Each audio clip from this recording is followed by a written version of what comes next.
What's going on, guys? Biker Dave here. This will apply to tons of different, especially older cars and trucks, classic cars, that sort of thing, muscle cars. Let's say you're doing a brake booster upgrade, or you're installing a disc brake system, upgrading from your drum brake system, and you are wondering where to install the booster line, the main vacuum line, which is this guy right here. I mean, you search all over the internet. You'd think, oh, I'll just type in my year, make, and model, and someone will have shown where it goes. Some people do, but some people are just not clear on, where they put this vacuum line. All right, let me show you. I've got a Edelbrock AVS2 carburetor and the Edelbrock RPM air gap intake manifold. Okay, so we're still tinkering with this car, so there's some things unfinished, obviously. But you want to install that vacuum line to either the rear of your intake manifold. You'll see this guy here. You would remove that plug and get an appropriately sized fitting. Something like this right here. This fitting with a hose barb on the end you'll need. So you'll need to know what size exactly you're looking for. So you may have to remove the plug on your intake manifold. See that guy right there. Remove that guy and find out exactly what size that is, so you can order or go to your parts store, order the appropriately sized adapter fitting. All right, that's one place you can put it. Also, you can go around to the rear side, firewall side of your carburetor.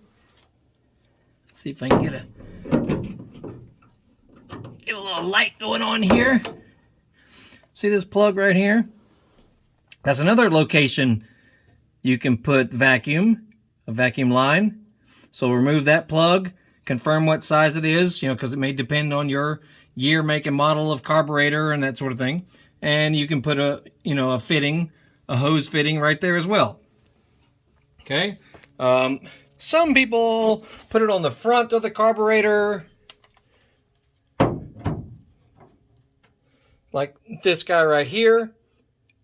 But that's usually for crankcase ventilation, PCV, which should go right here, which I'm about to do actually.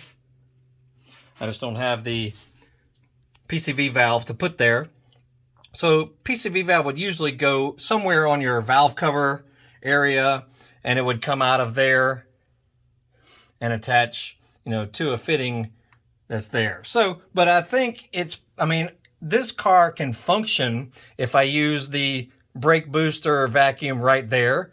As long as I'm getting, at least 17 pounds of vacuum, it should work fine. But I didn't notice that many people using that port specifically for the brake booster line. Okay, so just to recap, either one in the rear of your intake manifold, one in the rear of your carburetor. Those are probably the two main locations.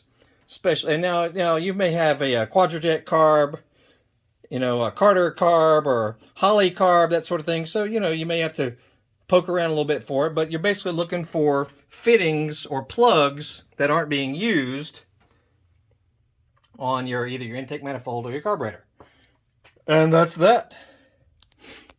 I just didn't see enough clear, information on that sort of thing. And also, make sure you're using vacuum rubber hose, because it is sturdier than, say, fuel hose or crankcase vent hose. You have to kind of look for it specifically. If you're shopping for the hose, which may be a 3/8 size, it just depends on your application.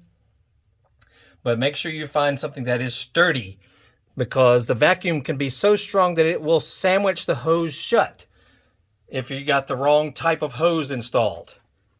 So that's just another tip for you.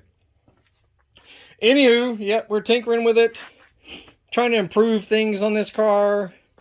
Previous owner, they did a lot of hack things and halfway installed thing, so I'm just trying to improve on what they didn't do.